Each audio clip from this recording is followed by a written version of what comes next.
Enggak semua bencana dimulai dengan ledakan besar. Kadang masa depan hancur karena hal-hal kecil yang kita ulang tiap hari, tanpa sadar, tanpa pikir panjang. Dan parahnya, kita sering merasa itu hal sepele. Padahal, justru kebiasaan kecil, itulah yang diam-diam membusuk dari dalam. Tidak langsung terasa sekarang, tapi tunggu 5 atau 10 tahun lagi, dan kamu mungkin akan bertanya, kenapa hidupku stuck di sini? Dalam video ini, saya akan bongkar 5 kebiasaan kecil yang kelihatannya nggak berbahaya. Tapi kalau kamu terus lakukan, masa depan kamu bakal pelan-pelan hancur. Ini bukan clickbait, ini kenyataan. Dan yang kelima, itu yang paling banyak orang lakuin, termasuk kamu mungkin. Jadi pastikan kamu nonton sampai habis. Karena sadar lebih awal, bisa menyelamatkan sisa hidupmu.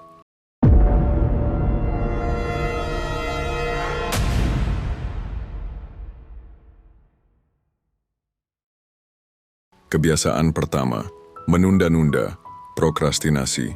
Kebiasaan kecil yang menggerogoti masa depan. Kamu tahu kamu harus mulai. Tugas sudah menumpuk, deadline makin dekat, tapi entah kenapa, kamu tetap scroll TikTok 1 video lagi. Atau nonton YouTube, sambil bilang 5 menit lagi deh mulai. Dan sebelum kamu sadar, 1 jam hilang, besok kamu ulang lagi. Dan lagi, dan lagi. Inilah wajah halus dari sabotase diri, prokrastinasi. Kenapa kita menunda? Orang sering bilang, saya menunda karena malas. Tapi sebenarnya, prokrastinasi bukan soal kemalasan. Ia lebih dalam dari itu. Kita menunda karena takut gagal. Kalau aku mulai sekarang, gimana kalau hasilnya nggak sesuai harapan? Takut sukses. Kedengarannya aneh, tapi sukses berarti tanggung jawab baru. Dan itu bikin takut. Perfeksionisme. Kalau belum sempurna, mending nggak usah mulai. Overwhelm. Terlalu banyak yang harus dilakukan, sampai otak lebih pilih ngelakuin. Hal yang bikin tenang walau itu nggak penting. Dan perlahan, kita masuk ke siklus yang merusak. Menunda, stres, menyalahkan diri, menunda lagi, dampaknya nggak main-main. Prokrastinasi bukan cuma bikin kamu telat, ia menggerogoti harga diri. Setiap kali kamu bilang nanti, tapi nggak menepati, kamu kehilangan kepercayaan pada dirimu sendiri. Lama-lama kamu bukan cuma tertinggal secara waktu, kamu juga mulai ragu. Apa aku memang orang yang nggak bisa disiplin? Dan keyakinan itu bisa berbahaya, karena ketika kamu percaya bahwa kamu selalu menunda, kamu jadi hidup seperti itu selamanya. Bagaimana cara keluar dari perangkap ini? Berikut 3 pendekatan yang bisa kamu mulai hari ini. 1. Mulai hal kecil, tapi serius, jangan nunggu motivasi gede. Cukup mulai 5 menit. Serius. Set timer 5 menit dan lakukan. Kamu bakal kaget betapa seringnya 5 menit, jadi 50 menit, cuma karena kamu akhirnya mulai. 2. Atur lingkunganmu untuk memaksa kamu bertindak. Mau mulai nulis tapi meja penuh snack dan HP nyala, itu undangan buat gagal. Bikin lingkungan yang bikin kamu susah menunda. HP di luar ruangan. Buka dokumen kerja. Dulu sebelum duduk, pasang reminder visual, sticky notes, papan tulis atau wallpaper motivasi. 3. Ubah narasi di kepalamu. Berhenti bilang, aku pemalas. Mulai bilang, aku orang yang lagi belajar untuk mulai tepat waktu. Karena kamu bicara ke diri sendiri menentukan langkahmu berikutnya. Prokrastinasi atau suka menunda-nunda memang terlihat kecil, tapi ia ibarat tetes air yang terus menggerus fondasi impianmu. Kamu tidak perlu jadi sempurna hari ini. Kamu cuma perlu menang lawan penundaan. 1 keputusan kecil dalam 1 waktu. Jangan tanya kapan waktu terbaik untuk mulai, karena jawabannya selalu sekarang. Kebiasaan kedua. Scroll berjam-jam, tanpa tujuan. Kebiasaan modern yang menguras hidup. Tanpa disadari kamu cuma mau buka Instagram sebentar. Cuma mau lihat 1 video di TikTok, tapi tahu-tahu 1 jam lewat. 2 jam. 3. Dan yang lebih parah, kamu bahkan nggak tahu apa yang barusan kamu tonton. Inilah jebakan era digital, scrolling tanpa tujuan. Kebiasaan yang kelihatan kecil tapi secara perlahan menggerogoti waktu, fokus, dan bahkan identitas kita. Kenapa kita ngelakuin ini? Scrolling itu bikin candu, dan itu bukan kebetulan. Aplikasi-aplikasi itu didesain untuk bikin kamu betah selama mungkin. Algoritma mereka sangat-sangat mengerikan. Apa yang bikin kamu penasaran? Apa yang bikin kamu marah? Apa yang bikin kamu merasa tertinggal?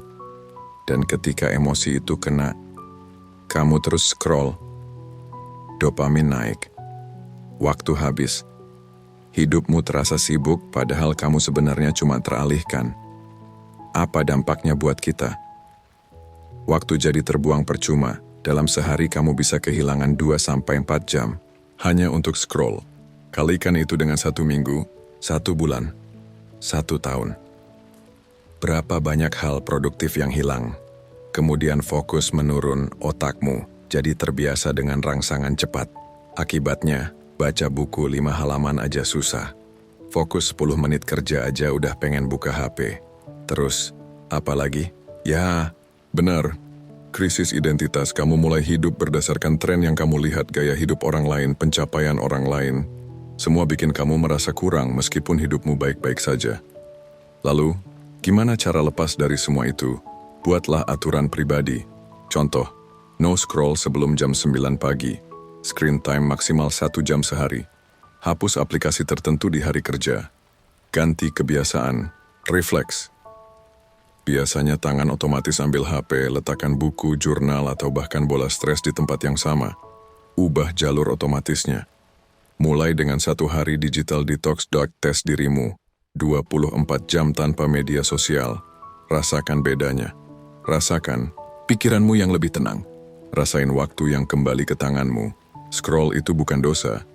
Tapi scroll tanpa arah adalah pencurian diam-diam terhadap masa depanmu. Kamu bisa tetap pakai HP, tetap nikmati media sosial, tapi pakai dengan sadar, dengan batas, dengan tujuan. Karena hidup terlalu berharga untuk dihabiskan dengan jempol yang terus menggeser layar. Kebiasaan ketiga, mengeluh tanpa bertindak. Racun diam-diam yang menghambat hidupmu. Setiap orang pasti pernah mengeluh tentang pekerjaan yang nggak sesuai ekspektasi, tentang hubungan yang makin hambar, tentang nasib, waktu, uang, bahkan cuaca. Mengeluh itu manusiawi, tapi kalau jadi kebiasaan, itu bisa berubah jadi racun diam-diam yang menghancurkan hidupmu dari dalam. Kenapa kita suka mengeluh? Mengeluh itu melegakan. Dalam jangka pendek, itu kayak katup tekanan. Saat kamu merasa frustrasi, mengeluh membuatmu merasa didengar, meski nggak ada solusi. Tapi seringkali kita terjebak di sana. Mengeluh jadi candu. Tanpa sadar, kamu mulai membentuk pola pikir kayak gini. Aku begini karena orang lain. Aku stuck karena keadaan. Aku nggak bisa karena dunia nggak adil. Padahal, kamu mungkin bisa berubah, kamu cuma belum mau bertindak. Mengeluh tanpa tindakan, itu bahaya. Kenapa? Menguras energi tanpa hasil. Mengeluh itu butuh energi, emosi, dan waktu. Tapi semua itu habis, tanpa satu langkah pun ke depan. Juga, membunuh rasa tanggung jawab. Saat kamu menyalahkan semuanya kecuali dirimu, kamu kehilangan kendali. Kamu jadi korban, padahal kamu punya potensi jadi pemain utama. Bahaya mengeluh juga menular ke lingkungan sekitar. Orang yang terus mengeluh menyebarkan pesimisme. Kamu bukan cuma memperburuk mood sendiri, tapi juga meracuni energi orang di sekitarmu. Mengeluh membuat otakmu nyaman di zona stagnan. Otak akan mengira, oh kita udah melakukan sesuatu, kita udah ngeluh kok. Padahal kamu belum bergerak sejengkal pun. Kenali tanda-tandanya kalau kamu terjebak dalam mengeluh tanpa aksi. Kamu sering bilang aku capek tapi nggak pernah evaluasi manajemen waktumu. Kamu bilang aku nggak dihargai tapi nggak berani bicara terbuka atau menunjukkan kualitasmu. Kamu bilang, hidupku stagnan tapi aktivitasmu sama terus dari minggu ke minggu. Terus, bagaimana cara keluar dari pola ini? Sadari dan catat, setiap kali kamu mengeluh, tulis. Apa keluhannya? Kenapa? Kamu merasa begitu? Langkah kecil ini bikin kamu sadar. Kok aku sering banget yang ngulang keluhan yang sama? Tanya diri sendiri, Apa yang bisa aku ubah? Kalau kamu tidak bisa ubah orang atau situasi, ubah sikapmu. Kalau kamu bisa mengubah sesuatu, ambil langkah, sekecil apapun. Ganti kalimat mengeluh, jadi kalimat bertanggung jawab dari, aku benci kerjaan ini, ke, aku merasa tidak berkembang. Apa yang bisa aku lakukan untuk upgrade skill atau pindah? Bikin checklist tindakan setelah mengeluh. Setiap satu keluhan sama dengan satu tindakan. Contoh, keluhan. Aku lelah kerja terus. Tindakan. Buat jadwal istirahat rutin. Matikan HP setelah jam kerja. Mengeluh itu boleh, tapi kalau kamu hanya berhenti di sana, kamu sedang memupuk stagnasi. Kamu sedang memperkuat versi dirimu yang pasif dan tidak berdaya. Hidupmu tidak akan berubah hanya karena kamu merasa kesal. Hidupmu berubah saat kamu mulai mengambil tindakan. Mulai hari ini, setiap kali kamu ingin mengeluh, tanya dulu ke dirimu. Setelah ini, aku mau ngapain? Tanpa tahu kamu sedang lari dari apa. Kebiasaan keempat, takut gagal. Sampai tidak pernah mencoba, penjara. Tak terlihat yang mengurung potensimu. Pernah punya ide, tapi nggak jadi dijalankan. Pernah pengen daftar beasiswa, coba bisnis, kirim karya, atau mulai dari nol, tapi akhirnya kamu cuma diam. Bukan karena kamu tidak bisa, tapi karena kamu takut gagal. Ini bukan soal kemampuan, ini soal mental. Dan sayangnya, banyak dari kita hidup dalam jebakan ini. Lebih memilih berpura-pura tidak siap, daripada mengambil risiko gagal. Apa? Itu takut gagal. Takut gagal bukan cuma takut hasilnya buruk. Itu juga takut dihina, takut kecewa, takut menyesal. Kadang bentuknya halus. Aku nanti aja deh mulai, belum waktunya. Aku pengen, tapi belum cukup bagus. Kalau aku gagal, malu banget. Di permukaan kelihatan logis. Tapi sebenarnya, itu cuma mekanisme pertahanan diri dari rasa tidak nyaman. Kenapa rasa takut gagal? Itu berbahaya. Karena mengubur potensi yang belum terlihat. Gagal itu mungkin, tapi sukses juga mungkin, dan kamu nggak akan pernah tahu kalau kamu tidak pernah mulai. Kamu mulai percaya kamu tidak mampu. Semakin lama kamu menunda mencoba, semakin kuat rasa ragu pada dirimu sendiri. Padahal bisa jadi kamu cukup mampu, kamu cuma belum memberi kesempatan. Menyesal di masa depan. Saat kamu menolak peluang karena takut, kamu mungkin merasa aman hari ini.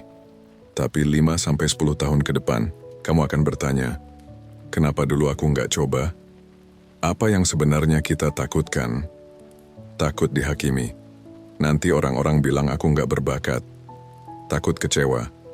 Aku nggak mau sakit hati kalau gagal. Takut kehilangan waktu. Gimana kalau buang waktu dan hasilnya nol?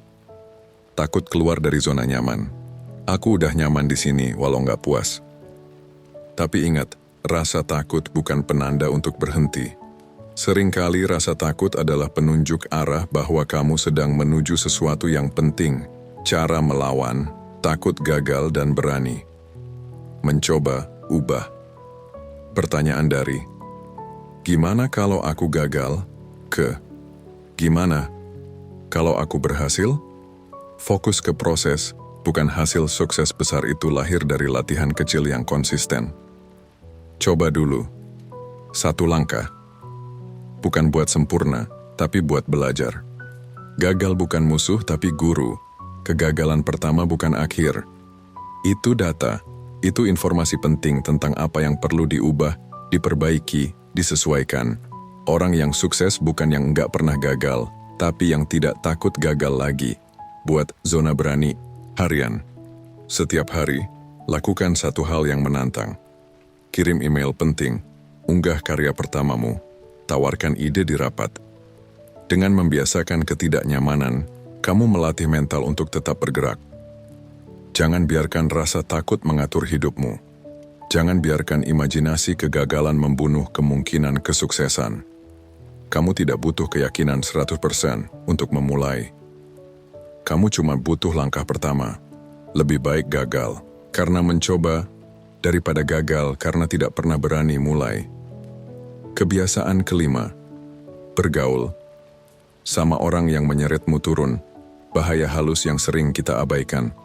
Kamu adalah rata-rata dari 5 orang yang paling sering kamu ajak ngobrol. Pernah dengar kalimat itu? Kedengarannya sederhana, tapi efeknya nyata. Lingkungan sosial bukan cuma tempat kita bercanda, curhat, dan berbagi cerita. Ia adalah cermin sekaligus medan magnet, mencerminkan siapa kita dan menarik kita ke arah tertentu, naik atau turun. Ciri orang yang menyeretmu turun kadang mereka bukan musuh, bukan orang jahat, bukan pembenci terang-terangan, tapi mereka yang selalu mengeluh tanpa solusi, yang menertawakan ambisimu, yang bikin kamu malas berkembang karena mereka aja santai, yang mendorongmu melakukan hal sia-sia demi seru-seruan. Mereka bukan menghancurkanmu, mereka cuma menahannya diam-diam. Dampak jangka panjangnya, standarmu turun.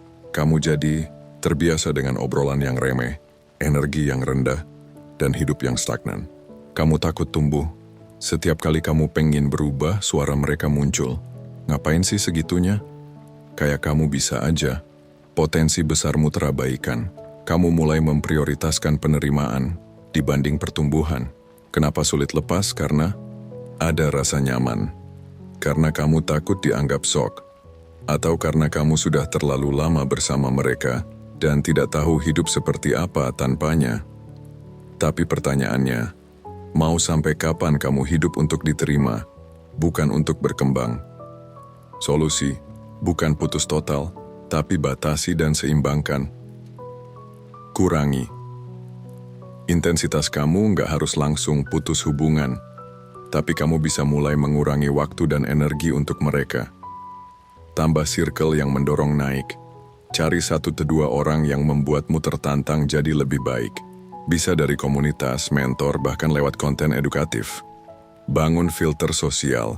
Tanya ini sebelum dekat dengan seseorang. Apakah setelah ngobrol dengan dia aku merasa lebih semangat atau makin lelah? Ingat ini, kamu tidak egois kalau memilih menjauh dari mereka yang menyeretmu turun. Kamu cuma sedang memilih masa depanmu. Dan kadang, untuk bisa terbang lebih tinggi, kamu harus melepaskan beban yang nggak kelihatan. Setiap kali kamu menunda, kamu bilang ke hidup, aku belum siap sukses. Setiap kali kamu scroll tanpa tujuan, kamu buang waktu yang nggak akan balik lagi. Setiap kali kamu mengeluh tanpa bertindak, kamu tambah luka tanpa obat. Setiap kali kamu takut gagal, kamu bunuh potensi yang belum sempat hidup. Dan setiap kali kamu tetap bergaul dengan orang yang menyeretmu turun, kamu bilang ke dunia, aku rela stuck di sini. Tapi hari ini bisa beda. Hari ini kamu bisa bilang cukup. Cukup menunda. Cukup takut. Cukup tenggelam di hidup yang enggak kamu pilih. Bangun, melangkah, dan pilih versi terbaikmu. Karena masa depanmu enggak nunggu kamu siap, dia nunggu kamu mulai. Terima kasih telah menonton video ini. Sampai jumpa pada video berikutnya. Mari kita bertumbuh dan berkembang bersama.